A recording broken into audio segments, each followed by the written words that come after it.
The book that I'm going to read you today is called Harry Larry's Tale. Harry Larry was a baby donkey. He lived in a field on a farm with his mother and father. Every day the farmer brought fresh hay for the 3 donkeys to eat. Sometimes he brought carrots or apples for a special treat. He was always very kind to them. Across the field ran a stream, and the donkeys loved to drink the cool water. One day Harry Larry trotted down to the stream. As he drank, he saw a small brown rabbit sitting on the bank. Harry Larry stared hard at the rabbit. He had never seen a rabbit before. "Hello," said the friendly rabbit. "I'm Minty. Who are you?" "My name is Harry Larry," the donkey replied. "I live in the big wood," said Minty. "Where do you live?" "I live in this field with my mother and my father," said Harry Larry. "You're a funny-looking donkey," exclaimed Harry Larry. "I'm not a donkey," laughed Minty. "I'm a rabbit." Soon the 2 animals were chatting away happily to each other. After that, Harry Larry would trot down to the stream several times a day to see if Minty was there. They would play together on the bank, or sit and chat to each other, happily munching buttercups and clover. They soon became close friends. Minty would tell Harry Larry exciting stories about life in the big wood, and Harry Larry would tell Minty stories about the farmer and all the farm animals. One day Harry Larry did not see Minty. He had been down to the stream 3 or 4 times, but there was no sign of the rabbit. Next day the little donkey trotted down to the stream and sat on the bank all day waiting for his friend, but still Minty did not appear. On the 3rd day Harry Larry decided to search for Minty. He knew that the rabbit lived in the big wood across the field. He had often watched her make her way along the bank of the stream to the wood, so off he went. Soon he reached a thin hedge. Harry Larry pushed his way through and found himself in a narrow lane. Ahead he saw a small bridge, where the lane crossed the stream. Harry Larry trotted across it.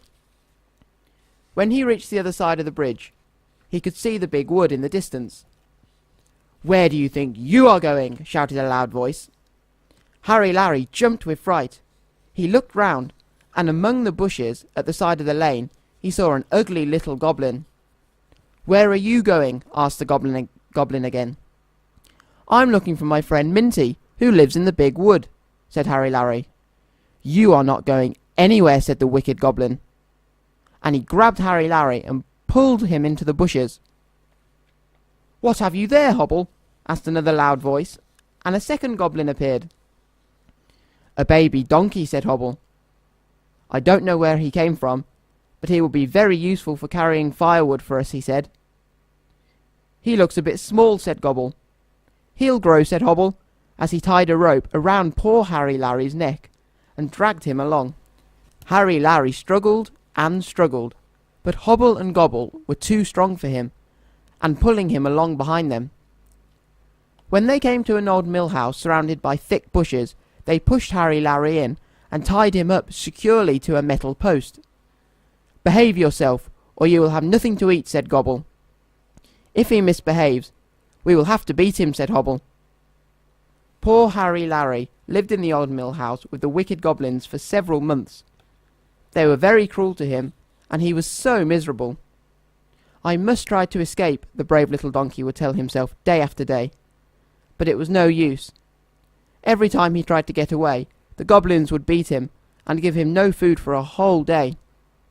Every morning the goblins would drag Harry Larry into the wood, fill their baskets with logs, and load them onto the donkey's back. Then Harry Larry would have to carry the logs back to the mill house. One day it was very cold. The wind was blowing and it was snowing. The 2 goblins took one look at the weather and decided not to go out. They stayed in the mill house all day long, eating and drinking. When they could eat and drink no more, they fell fast asleep. As they snored loudly, Harry Larry gave another tug at the rope around his neck. He struggled and wriggled, and suddenly the rope came loose. "I'm free," he gasped to himself.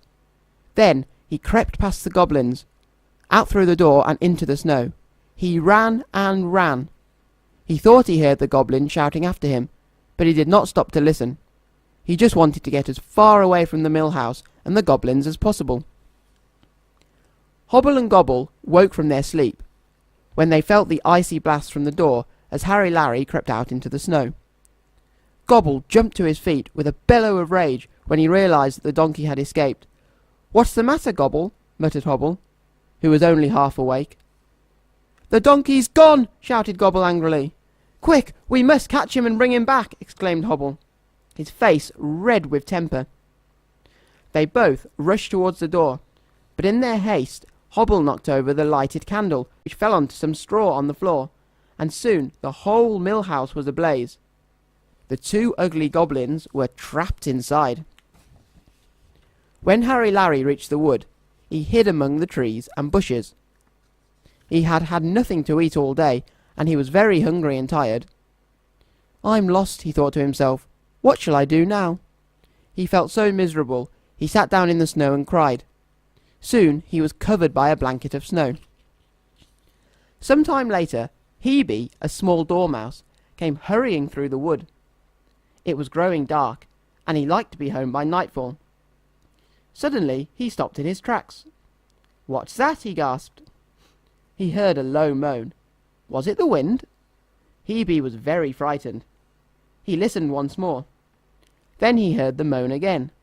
It sounded like an animal. He was just about to run away, when he thought he heard a little sob. Somebody was crying, and the sound was coming from beneath a pile of snow. Hebe ran over to where the noise was coming from, and started to dig in the snow. Soon he found the little donkey. He brushed the snow off Harry Larry. "Whatever shall I do?" muttered Hebe. He could see that the little donkey was sick. "Help! Help!" shouted Hebe. He knew he could not leave the little donkey lying there. He would die of cold. "Help! Help!" he shouted once more. "What's the matter, Hebe?" Hebe turned and saw Robin sitting in a tree nearby. "I found this strange animal, and I'm afraid that it is very sick. I can't leave it lying here. What shall I do?" asked Hebe. "I will fetch help," said the robin, and off he flew into the night. "Woo! Woo!" came a cry in the distance. Soon Ozzy the owl appeared, followed by a crowd of animals. Hector Hare was pulling a sledge behind him, and some rabbits were carrying blankets. Hebe showed them the strange animal. "It's a baby donkey," said Ozzy the owl. "He looks very sick. We must help him." "What shall we do?" asked Hebe. "We must try to lift the donkey onto the sledge," said Ozzy the owl. All the animals heaved at once, and they managed to drag Harry Larry onto the sledge. Hector Hare covered the little donkey with warm blankets. Then they tried to move the sledge. "Pull," said Ozzy, but it was no good. They pushed and pulled with all their might, but they could not move the sledge. It was too heavy. "I will see if the foxes will help us," said Ozzy. "They are very strong." Ozzy flew off to fetch them. The other animals trembled with fear. They did not like the foxes, but they knew Ozzy was right. They were very strong. Soon 4 grumpy foxes appeared. "What do you want us to do?" they grumbled. "Please help us to pull the sledge," said Ozzy. The foxes looked cross, but eventually Ozzy the owl managed to persuade them to help. The foxes pulled, and all the other animals pushed. The sledge began to move. The animals cheered. Then they dragged it into the deep wood. When they reached Ozzy's oak tree, the 4 foxes slunk away into the bushes. The other animals built a shelter for the donkey. "We must light a fire to warm him," said Hector Hare. "And we must find some food and water," said Ozzy Owl. Hebe found some moss and gave it to the donkey to eat. Hunky the red squirrel melted some snow and gave Harry Larry a drink. Hector stayed with Harry Larry all night to make sure he was all right. Next morning, Hebe and Hunky woke up early. They raced to the shelter to see how the donkey was. He was standing up. His eyes were bright. He looked much better. Harry Larry told the animals he had been caught by the wicked goblins, and how they had tied him up in the mill house and made him carry heavy logs. The animals felt very sorry for him. "Never mind," said Hebe. "You will be safe here." "We will look after you," said Hunky. Harry Larry made many friends in the big wood. He loved to go for picnics with Hebe and Hunky. They would ride on his back and show him all the secret places in the big wood. Harry Larry was very happy, but sometimes he felt a little sad when he thought of his mother and father. He would love to see them again, and he knew they must be very worried about him. One day, Harry Larry was playing in the wood with Hebe and Hunky when a little brown rabbit suddenly appeared. "Hello, Harry Larry," said the rabbit. "What are you doing in the woods?" Harry Larry stared hard. It was Minty. "Minty!" he exclaimed. "Where have you been? I was looking for you." "I have been far away to visit my sick grandmother," said Minty. "She is well now, so I have returned." Harry Larry told Minty all that had happened to him since he had left the farm, and now he longed to see his mother and father again. "Don't worry," said Minty kindly. "I will take you home."